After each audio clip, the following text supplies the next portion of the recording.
Hi everyone, welcome back to the channel. Today, we're doing something a little bit different. You know how Greek mythology is usually filled with epic battles, wild adventures, and dramatic twists? Well, not every myth is packed with action. Some of them are, honestly, boring. So, for today's video, I'm going to share with you one of the most famously repetitive and uneventful stories from ancient Greece, the myth of King Sisyphus. If you ever felt like your life is stuck on repeat, this one's for you. We'll dive deep into the details, step by step, focusing on the most mundane parts, because that's exactly what makes this story so unique. So, sit back, relax, and let's get into the endlessly boring tale of Sisyphus. In the dim, unchanging half-light of the underworld, Sisyphus opened his eyes. There was no sun to rise, no moon to fade, no day to mark the passage of time, but the routine was always the same. He lay for a moment on the cool, fine-grained soil at the base of the hill. The boulder waited, silent and indifferent, exactly where it always was, a few paces away. Sisyphus rose, brushing the dust from his hands, and regarded his eternal companion. The rock was massive, roughly twice his height, with a surface worn smooth in some places by his endless efforts, yet jagged and rough in others. There were marks, scratches from his hands, faint imprints where he had leaned against it, even the remnants of old, dried blood where his skin had torn. Over centuries he had come to know every ridge, every crevice, every imperfection of the boulder more intimately than he had known the face of any friend, any child, or even his own reflection. He reached out, pressing his palms against the cool stone. The effort was the same as always, a slow build of tension in his muscles, the initial strain in his legs and back, the steady pressure of his arms as he began to push. The boulder, at first unmoving, then groaned as it shifted, the sound echoing in the empty underworld. Sisyphus set his shoulder to it and pushed harder, feeling the dull ache that would never quite become pain, because here, pain was endless but muted, a companion rather than an enemy. He began the long climb, the gentle but unforgiving slope rising before him. The ground was uneven, scattered with small stones that shifted underfoot. He moved carefully, mindful of the places where the earth had become slick from the countless times the boulder had rolled back down, wearing a faint groove into the soil. As he worked, Sisyphus's mind wandered, as it always did. Sometimes he tried to remember the taste of wine, or the smell of his wife's hair, or the sound of laughter echoing through the streets of Corinth on festival days. Other times he simply counted his steps, marking each one as another moment in an endless chain. 1, 2, 3, he would whisper, not because it mattered, but because it was something to do. Above him, the peak loomed, never closer than before, though with each push he seemed to approach it. The promise was always the same. Perhaps this time the rock would stay. Perhaps this time the ordeal would end. But Sisyphus knew better. He knew the precise moment when the boulder would resist, when gravity, or fate, would reclaim it. He pushed anyway, because there was nothing else to do. The underworld was silent, but for his grunts and the dull grinding of stone on stone. No wind stirred, no river flowed nearby.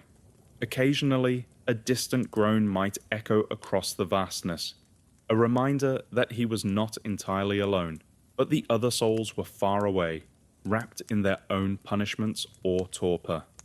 The climb continued. Sisyphus felt sweat trickling down his brow, though he never grew dehydrated, never collapsed from exhaustion. The rules here were simple: struggle forever, never succeed, never change. Yet, even so, his mind would occasionally rebel, would imagine the possibility of rest, of escape, of some god appearing and saying, "Enough." But it never happened.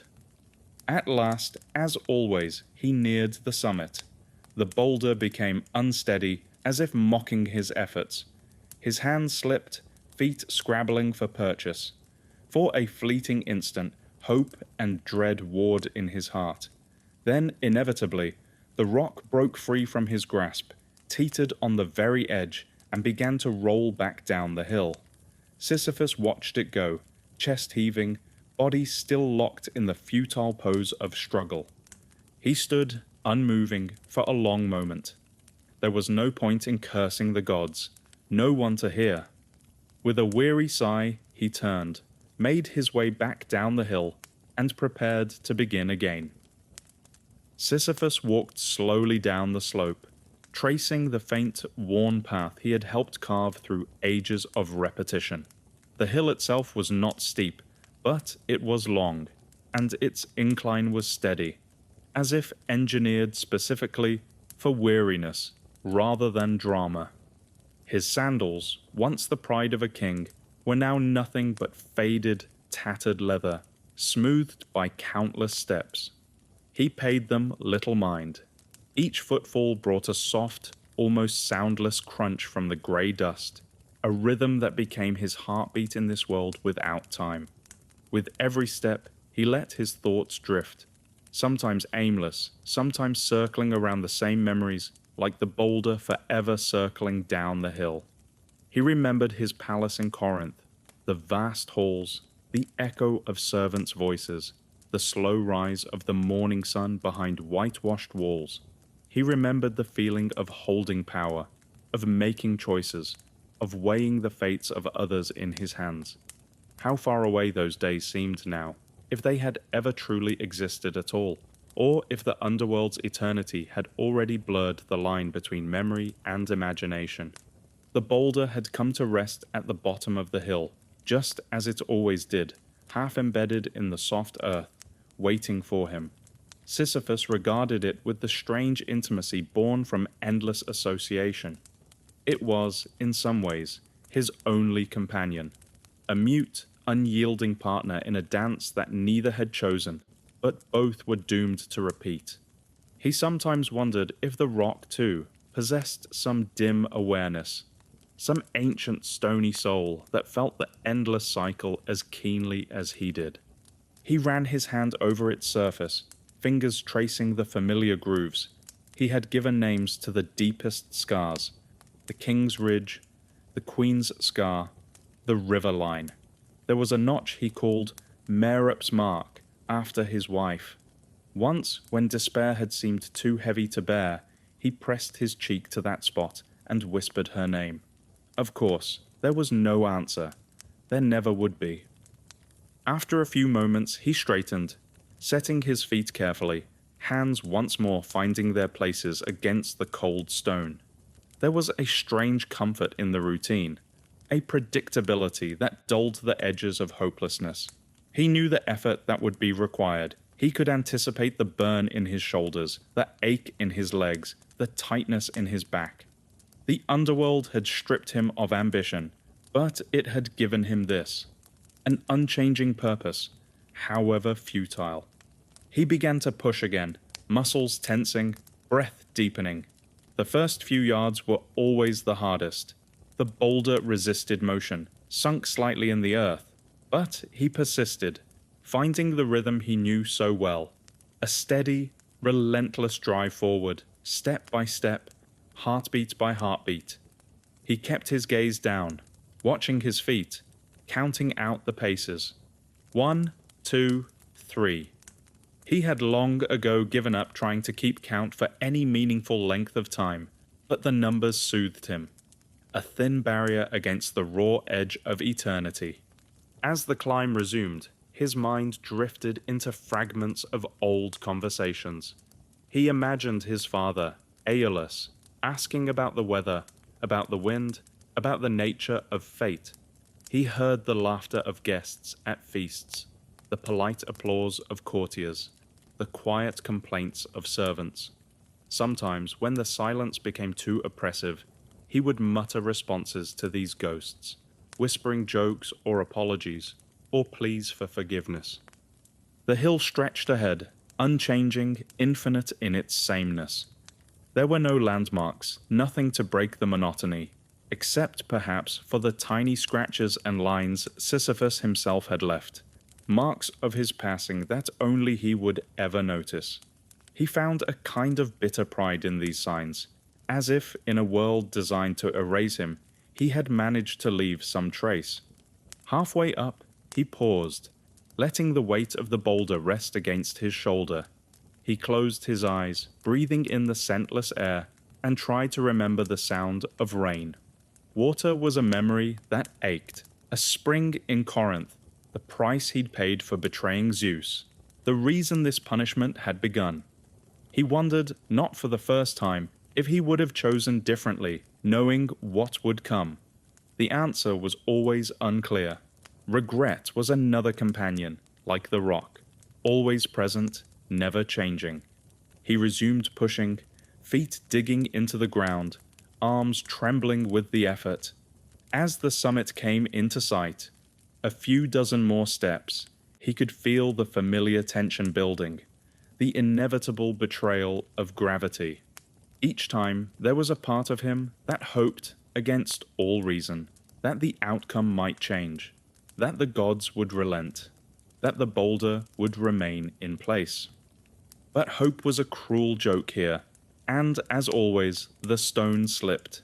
His grip faltered, the massive rock teetered, and then, with a ponderous inevitability, it rolled back down the hill, tracing the same path as before. Sisyphus watched it go, face expressionless, heart numb. For a long moment, he simply stood, breathing quietly. Then, turning, he began the descent once more, feet retracing the steps already worn into eternity. As Sisyphus descended yet again, a thought drifted through his mind. A question, so old and so familiar, it barely registered as new. Had he always been alone on this slope? He sometimes imagined that, far in the distance, another figure might appear, struggling with a burden of their own. But each time he looked, there was nothing but the endless grey hills and the shimmering, oppressive silence of the underworld. There was a kind of time here, but not the time of mortals. There were no seasons, no cycles of sun and moon. Sisyphus measured his existence in repetitions, in the endless rhythm of the climb and the descent. In the beginning, he had tried to mark the passing of days, keeping count on the rock itself with tiny scratches. But eventually, even those marks faded. The stone was too hard, and time itself wore down any effort to keep track. Sometimes on his way down, he caught glimpses of other souls, shadowy forms far away, drifting in their own punishment or apathy. He never spoke to them. Communication in the underworld was strange. Words felt heavy, thoughts dull and slow. Occasionally he tried to call out, but his voice was swallowed by the great empty spaces. Even when he remembered the warmth of friendship, the comfort of conversation, those memories felt like stories from another life. The boulder itself had, over the eons, become something more than an object. It had become his world, his silent witness. He projected onto it the qualities he missed in others: patience, endurance, and, in its relentless resistance, even a kind of stubborn loyalty. He talked to it sometimes, not out of madness, but out of habit and necessity. "Back again, old friend," he might say, placing his hands on its cold surface. "Ready for another climb?" The rock never answered, of course, but its silence was almost comforting. Predictable, constant, unjudging. He remembered his wife, Merope. Her face was a memory shaped by longing and guilt. Sometimes during the climb, he would imagine her walking beside him, sharing his burden, offering encouragement or reproach. He wondered if she still remembered him, or if her own life and death had faded into the same monotony that now defined his own. The memory of love became just another dull ache, an echo of the world he could never return to. Regret was a companion, but not always a cruel one. At times, Sisyphus tried to justify his actions. The betrayal of Zeus for the good of his city, the tricks played on Hades to buy himself more time among the living. Other times, regret took a sharper edge, reminding him that cleverness and ambition, when set against the will of the gods, always led to ruin. Still, there were moments, rare and fleeting, when he felt a kind of pride. Few mortals could claim to have bested death, even temporarily. Few had faced the gods so directly, even if the cost was eternal repetition. He found, over endless cycles, that certain sections of the climb became more familiar than others. There was a spot, 3/4 of the way up, where the ground was slightly firmer, the incline just a little steeper. He named it the King's Turn, recalling his days as ruler. Another section he called the Silent Stretch, where the only sound was his own breathing and the gentle scrape of the rock. In this way, he mapped his world, finding small landmarks in the infinite sameness. Sometimes the weight of memory was too much. On those climbs, Sisyphus would focus on the task itself, the feel of the stone, the position of his hands, the pressure in his muscles. He broke the journey into small goals, reach the next notch, pass the next groove, make it to the King's Turn. In this way, he survived each climb, each descent, each inevitable failure. On one such descent, as he walked with slow, steady steps, he let his mind drift to the question of purpose. Did the gods watch him? Did they remember why he was here? Or had even their attention wandered? Was the punishment about the act itself, or simply about the endurance of repetition? If he had been less clever, less ambitious, would he now be free? Or would he simply face another, equally pointless fate? There were no answers, only the slow return to the base, the familiar sight of the boulder, the start of another climb.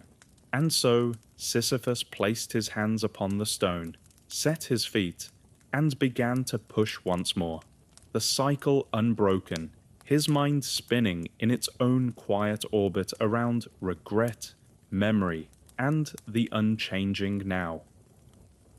The endless landscape of the underworld offered no distractions, no changes in weather or scenery. The hill was always the same, its slope gentle but unyielding, the soil loose and dry, the sky above a blank, muted grey that revealed neither sun nor stars. Sometimes Sisyphus wondered if the hill itself had thoughts, if it took any pleasure in its role as his silent adversary. Did it resent him, pity him, or was it, like everything else in this world, simply indifferent? He examined the boulder each time he returned to the base, tracing the unique patterns of wear with a kind of reverence. Some surfaces were polished smooth from his hands and shoulders, others still rough and sharp, drawing thin lines of pain if he lost his grip. On rare occasions he would pause before beginning, taking in the subtleties of its form, the way light glimmered on the stone's uneven edges, the coolness that radiated from its core, the silent challenge it seemed to pose. The rock was his obstacle, but also his sole companion, a constant in a world stripped of all else. With every ascent, Sisyphus would sometimes let his mind drift to philosophical questions, pondering the nature of his punishment. Was the suffering in the struggle, or in the knowledge that the struggle was futile? Would it be worse if there were hope, or was hope itself part of the torment? These thoughts would circle in his mind as he pushed the boulder upward, step by grueling step. Occasionally, in the midst of routine, a flicker of hope would surface. Perhaps today, he thought, the rock would stay at the summit. Perhaps the gods had tired of their game and would release him. As he neared the crest, his pulse would quicken, if such a thing was possible in this timeless place. He imagined, in great detail, what freedom would look like. The feeling of setting down the boulder and walking away, the taste of fresh water on his lips, the sound of laughter echoing through city streets, the embrace of loved ones. The images were so vivid that, for a moment, the endless struggle faded. But reality always reasserted itself. As Sisyphus approached the summit, the boulder would shudder, balance on the brink, and then, almost gently, slip from his grasp. The familiar rumble echoed down the slope, the stone rolling away, erasing hope as thoroughly as it erased the marks of his passing. Disappointment stung for a moment, sharp as the rough edge of the rock, then dulled into the background hum of existence. During each descent, Sisyphus reflected on the lesson the gods meant to teach him. Was it humility? Acceptance? Was he to learn the value of moderation, of restraint, of knowing one's limits? Or was this simply an exercise in divine cruelty? A reminder that even the cleverest mortal could not escape the will of Olympus? He often thought of the choices that had brought him here, the deal with Asopus, the betrayal of Zeus, the tricking of Hades and Persephone. Each decision had felt justified, even necessary, at the time. But here, stripped of power and consequence, those justifications felt thin, almost laughable. He was left only with the endless repetition, a lesson with no moral except the one he chose to find. He sometimes imagined speaking to the gods, asking them if they remembered him, if they watched him still. Would they be pleased with his perseverance, or would they prefer to see him broken, begging for mercy? But Sisyphus had learned not to beg, not to curse. The underworld did not answer prayers or curses. It only offered routine. As he reached the base of the hill once more, he found himself smiling. Just a small, wry twist of the lips. In the face of eternity, even a futile struggle could become a kind of purpose. He set his hands against the boulder, felt its familiar contours, and began the climb again, each step echoing the ones before, each breath a small act of defiance against meaninglessness. Somewhere, deep within, the faintest ember of hope still glowed, not for escape, not for forgiveness, but for understanding, for finding meaning in the act itself. And so Sisyphus pushed the hill and stone his world, his journey both endless and, in its own way, complete. As Sisyphus began another climb, his thoughts drifted backward through the fog of centuries, reaching for memories half remembered and half invented. Sometimes it was hard to tell the difference. Had he truly stood atop the citadel of Corinth, gazing down at the bustling markets and shining rooftops? Or was that scene now only a shadow his mind conjured to pass the time? He remembered the sound of footsteps echoing through marble corridors, the weight of the golden crown on his brow, the subtle pressure of politics and intrigue. Each day brought endless choices, treaties to be signed, disputes to be settled, guests to be entertained. In those days, power had seemed like a boulder as well, a weight to be managed, always threatening to slip away at the slightest miscalculation. Faces flickered in his mind.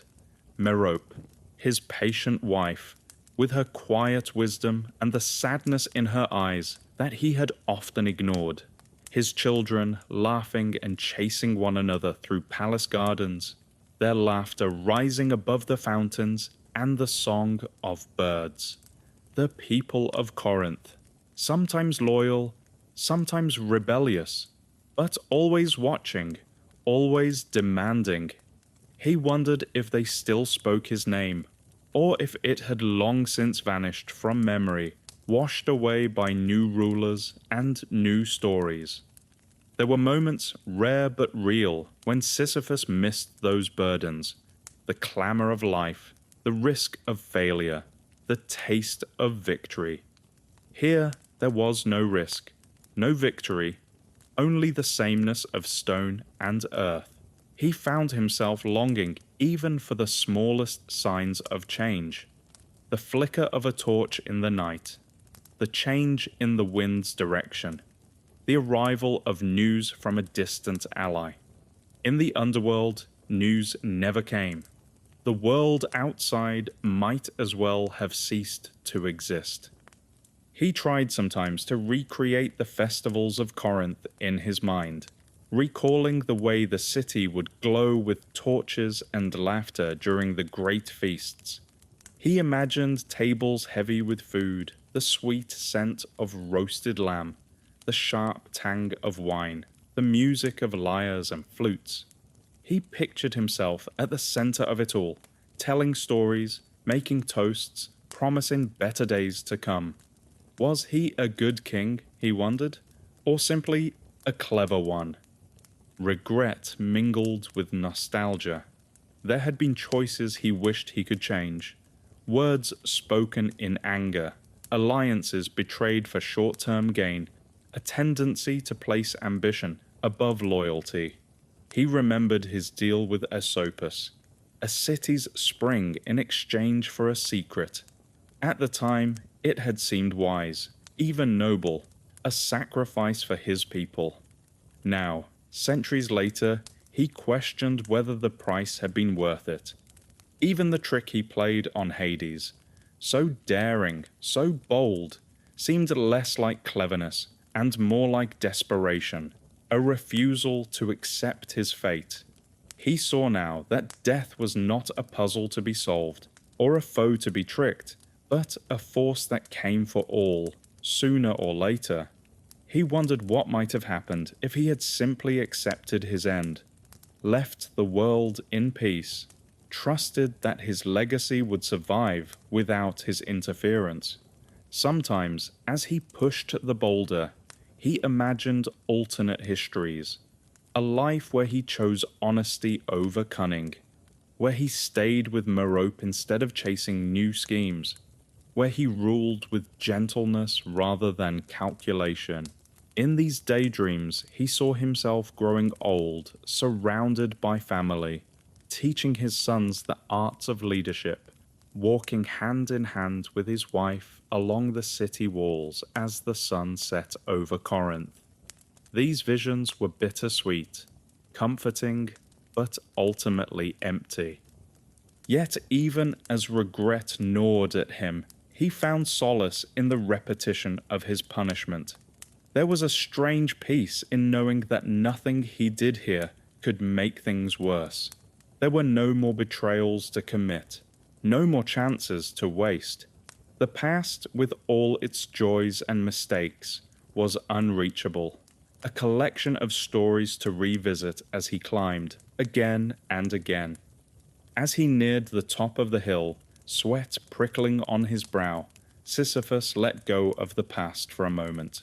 The boulder wobbled, hesitated, and then, inevitably, rolled away, thundering back down to its starting place.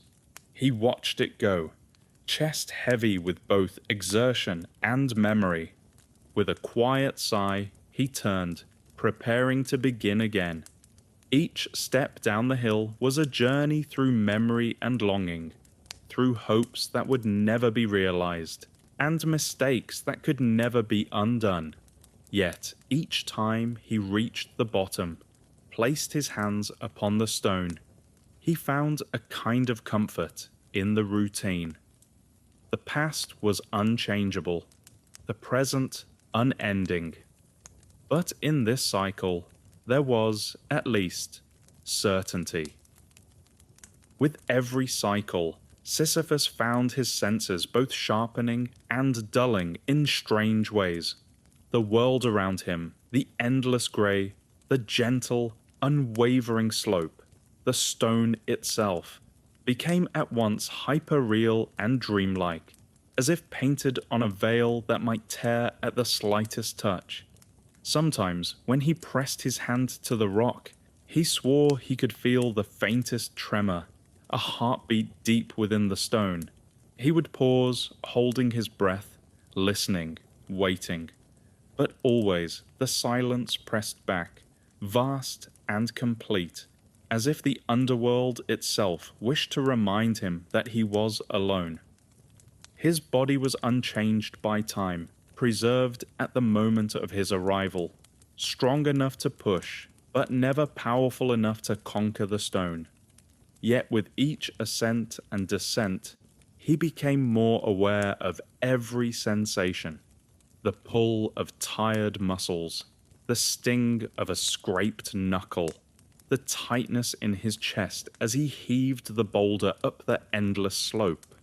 There were days, if days could be counted, when he tried to map every scar on his hands, every bruise on his arms, every small pain that proved he still existed. But the marks never truly faded or multiplied. They simply remained, like echoes, as unchanging as the punishment itself. As his mind wandered, he began to imagine the boulder as something more than stone. In the silence, he spoke to it, not with words of anger, but with the slow intimacy that grows between prisoners who share a cell. "How long will we keep doing this?" he would murmur, his voice hoarse. "Do you remember the first time? Did you choose this too, or were you chosen?" The boulder offered no answers, but Sisyphus began to fill the silence with imagined replies. Sometimes the rock was a wise old sage, answering in riddles. Sometimes it was a child, stubborn and playful, slipping away at the last moment. Sometimes it was merely a mirror, reflecting Sisyphus's own frustration and weariness back at him. His conversations with the rock grew longer, especially during the descent. He told it stories of Corinth, of ancient feasts, of storms at sea. He recited poems he had learned as a boy, sang half-remembered songs, confessed secrets he had never spoken aloud in life. It didn't matter that the boulder never responded. The act of speaking, of hearing his own voice, was enough to keep the silence from crushing him entirely. Occasionally, his mind would play tricks on him. As he pushed the stone up the hill, he would catch movement out of the corner of his eye, a shadow flickering, a glimmer at the edge of vision. Once, he was certain he heard footsteps behind him, soft and hesitant. But when he turned, there was nothing, only the hill stretching away into grey eternity. Were these hallucinations the product of isolation and repetition? Or were they, perhaps, remnants of the world he'd left behind? Ghosts of his own memories, following him even here. Sisyphus began to lose track of what was real and what was imagined. Some days he convinced himself that if he pushed hard enough, fast enough, something would change. The rock would split open, revealing gold, or the hill would flatten, or the gods themselves would appear and grant him a reprieve. Other times he felt as though he and the boulder were the only real things left in the universe. Everything else a faint memory or a fading dream. He experimented with the climb, shifting his stance, changing his grip, even pushing with his back instead of his hands, just to see if anything felt different. He counted the steps aloud, whispering numbers into the void, inventing new languages and codes to keep his mind occupied. Still, the outcome was always the same. The boulder slipping away, the long walk back, the ritual beginning again. Sometimes in the deep, featureless silence, Sisyphus would stop and press his forehead to the stone. He would close his eyes and try to empty his mind, to become just another piece of the hill, just another stone among stones. For a few heartbeats, he imagined he had succeeded, that he was no longer a man, but part of the endless landscape. Yet sooner or later, thought would return, along with the ache of memory and the relentless tug of hope. And so, with each repetition, Sisyphus drifted a little further from his old self, his sense of time and reality softening at the edges. The stone became his confessor, his companion, his adversary, and, sometimes, his only anchor in a world where nothing else changed, and nothing else mattered. There were times as Sisyphus climbed the hill with the boulder pressing heavy against his back, when the fabric of his reality seemed to loosen, just a little. In those brief, trembling moments, his mind would slip sideways out of the grey monotony, and he would find himself somewhere else entirely. He would see, with painful clarity, the city of Corinth in springtime. The narrow streets overflowed with colour and sound, merchants calling their wares, children chasing after each other, the sweet scent of blooming flowers in the air. He walked among them, unseen but filled with joy at the sheer aliveness of it all. He reached out to touch the wall of a house, felt warm sunlight on his skin, and almost believed that he was free. Other times he would be at a banquet, wine flowing, laughter echoing off stone walls. Merope sat at his side, eyes bright with affection and intelligence. The music of flutes and lyres filled the night air, and he found himself dancing, laughing, feeling light and weightless. In these visions, the stone and the hill were forgotten. He was once more the man he used to be, surrounded by friends, honored by his people, loved by his family. But always the illusion would begin to fray. The edges of the dream would blur, colors fading into gray, sounds dissolving into silence. Sometimes it happened slowly. A merchant's face would become indistinct. The taste of wine would vanish from his tongue, and the cool breeze would turn to the chill air of the underworld. Other times the return was sudden and jarring. The boulder would slip, his hands would sting from lost grip, and he'd realize he'd been standing motionless halfway up the hill, the dream already gone. On some climbs his mind played crueler tricks. He would imagine the gods watching him from above, their faces impassive or faintly amused. He tried to plead with them in his dreams, offering apologies, bargains, promises to change. In these moments he felt hope flicker, a desperate wish that perhaps the punishment had ended, that perhaps forgiveness was possible. But when he looked up, there were only the blank, endless skies of the underworld, and the silent, unmoving gods who never answered. Even as the cycles wore on, Sisyphus learned to treasure these brief escapes. He experimented, searching for triggers that might bring them on. A certain song hummed under his breath, a particular memory dwelled upon, even the pattern of his footsteps against the ground. Sometimes it worked. For a heartbeat, he'd be at the sea, feeling cool water between his toes. For an instant, he'd hold his child's hand again. The more he tried, the more fleeting and fragile these visions became. Yet even the faintest glimpse of another world was precious, a rebellion against the flatness of eternity. But reality in the underworld was inexorable. Each vision dissolved, each escape ended the same way, with the boulder slipping away, the inevitable descent, the ache of muscles and the heavier ache of memory. Sisyphus learned to accept it in time, to treat these moments not as hope, but as part of the cycle. Small gifts, perhaps, but no more real than dreams upon waking. Sometimes, as he descended the hill after another failed ascent, he smiled to himself, amused by the absurdity of it all. Was this the true punishment? Not just the endless labor, but the endless reminders of what he had lost and could never regain. Or was it a gift, these brief respites, allowed by the gods to keep him from breaking entirely? There were no answers, only the next climb, the next vision, the next inevitable return to the grey, silent world of the hill and the stone.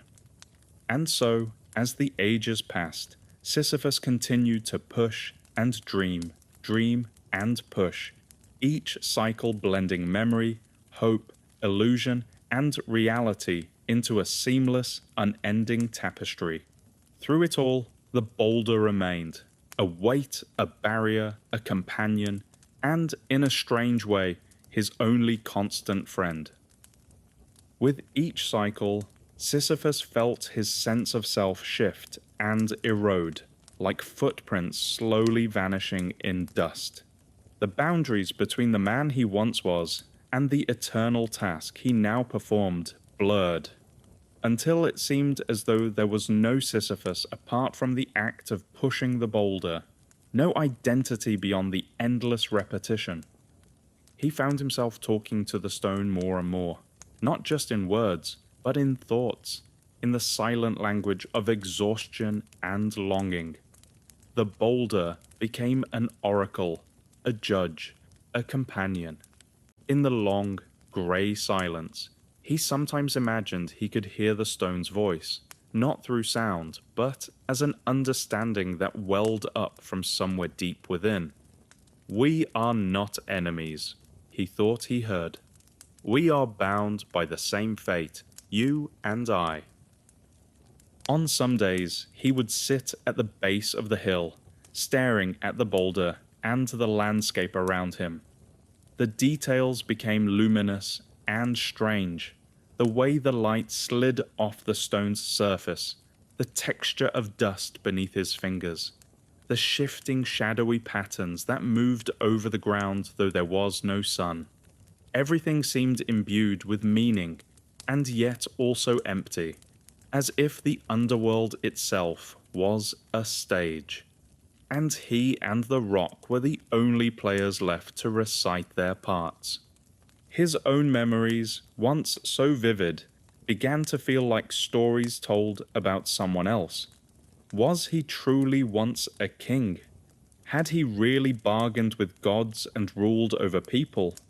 Or were those memories inventions, ways for the mind to survive the suffocating sameness of eternity? Sometimes he would repeat the story of his life to the stone, reciting it like a prayer. "I was Sisyphus, king of Ephyra. I built roads. I made deals. I was clever, too clever. Now I am here." The stone, as always, offered only silence, but the telling of the tale made him feel briefly real.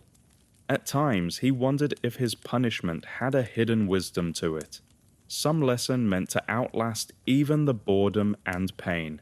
He mused on the nature of struggle, of persistence without hope, of endurance without end.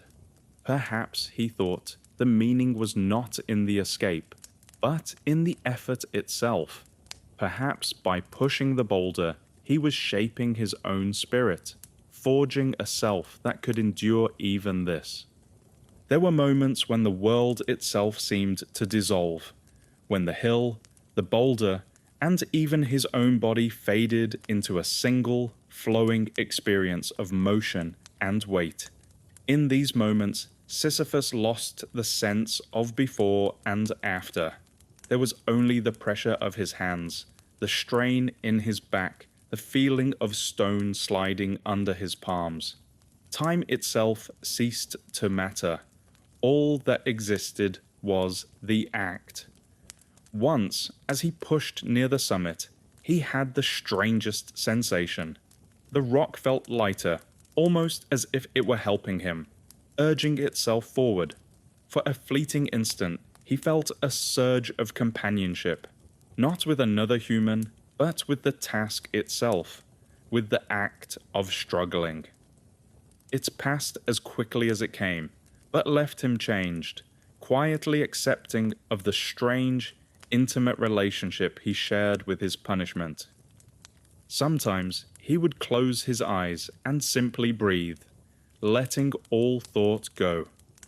In these rare, empty moments, there was a peace beyond hope or despair, a silent unity with the world of stone and hill and endless grey. He did not need to remember who he was or why he was here. He simply was, a being in motion, part of a cycle as old as the gods themselves. And so, Sisyphus continued, his name, his story, and even his suffering dissolved into a greater rhythm, an eternal pulse. The stone would fall, he would descend, and the ritual would begin again. Each repetition both the same and somehow new. In this strange, infinite dance, Sisyphus found not meaning, perhaps, but a kind of presence, a quiet certainty that, for as long as the hill stood and the boulder rolled, he too would endure. One more time, Sisyphus found himself at the base of the hill. It could have been the 1,000th time or the 1,000,000th. He no longer tried to count. The landscape was exactly as it always had been. The ashen soil underfoot, the heavy, familiar boulder waiting for him, the hill stretching up and vanishing into the grey, unchanging sky of the underworld. The silence around him was vast, but it no longer felt oppressive. It was simply part of the world, as much a companion as the rock itself. He ran his hands over the stone surface, tracing the grooves and indentations worn by endless effort. In the beginning, he had hated this rock, had cursed it with every step. Now, in some small way, it had become his only constant, the one thing that proved he still existed. His hands recognized every feature of it, as if it were a part of his own body. As he pushed the boulder upward, Sisyphus let his mind wander. There was nothing new to see on the hill, so he looked inward, sifting through his memories. Faces rose and fell in his thoughts. Merup's soft eyes, the laughter of children, the bustling life of Corinth, festivals and feasts and simple moments of sunlight. He knew that, with every cycle, these memories faded a little more, growing distant and blurry. Yet he cherished them. They gave color to the grey, and meaning to the struggle. The ascent was slow and steady, every muscle engaged, every breath measured. He felt the weight not only in his arms and back, but in his heart. Yet something inside him had shifted over the centuries. The anger and frustration had eroded. The urge to rebel or beg for release had dulled. What remained was a kind of quiet acceptance. Not defeat, but a clear-eyed recognition that this was his reality. Sometimes, in moments between cycles, Sisyphus wondered if the gods still cared, or if they had long ago forgotten the punishment they had crafted for him. Did they watch as he pushed, or was his struggle now just one small ripple in the vast eternity of the underworld? He found he did not mind either way. The world above, with its changing seasons, with its joys and sorrows, felt remote, almost like a story he'd heard long ago. But in rare moments near the top of the hill, a spark of hope flickered in his mind. He allowed himself to imagine, what if, just this once, the boulder stayed at the summit? What if he could finally step back and rest, look out over a world remade by his persistence.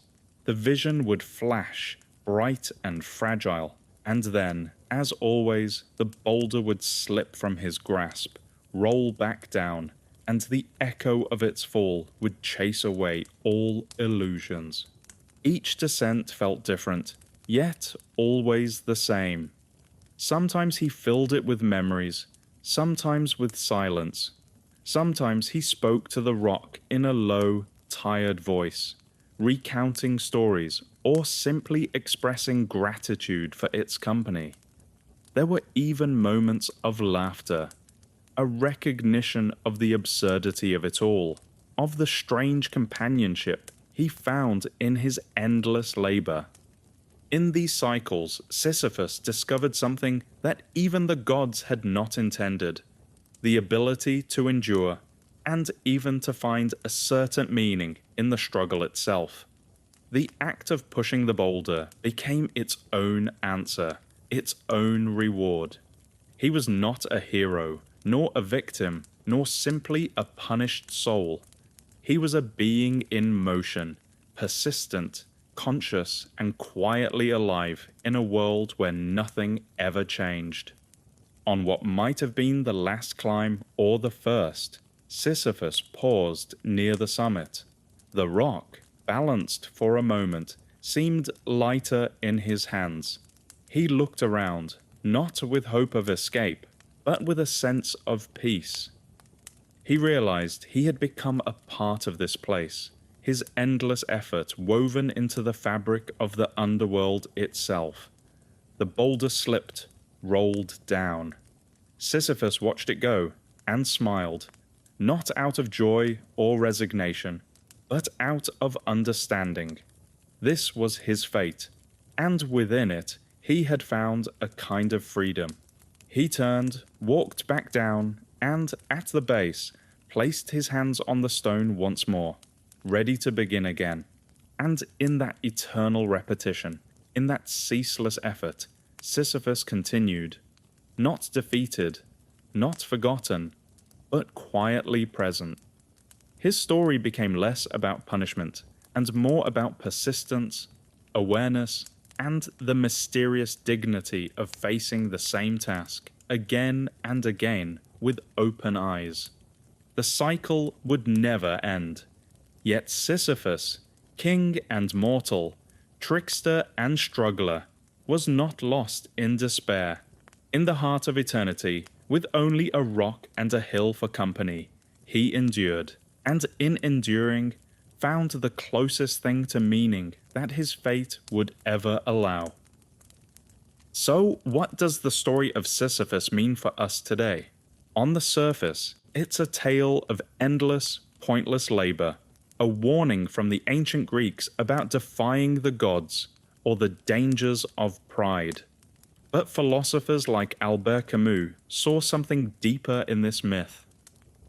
Camus famously wrote that we must imagine Sisyphus happy, because even in the face of an absurd, repetitive fate, Sisyphus retains his consciousness, his dignity, and his choice to persist. In our own lives, we all face struggles that seem repetitive, impossible, or meaningless at times. There are moments when every day feels like pushing the same rock up the same hill. But maybe, like Sisyphus, we can find meaning not in reaching the summit, but in the act of trying, in the effort, in the awareness, and in the small, human moments along the way. Perhaps the true lesson of Sisyphus is that even when life is repetitive or difficult, we can choose how we meet it. We can give up, or we can accept the challenge, find presence in the moment, and keep going step by step. Thank you for joining me on this journey through myth, meaning, and the endless hill. If you enjoyed this story and want to hear more, don't forget to like, subscribe, and share your thoughts or favorite myths in the comments below. Until next time, keep pushing forward.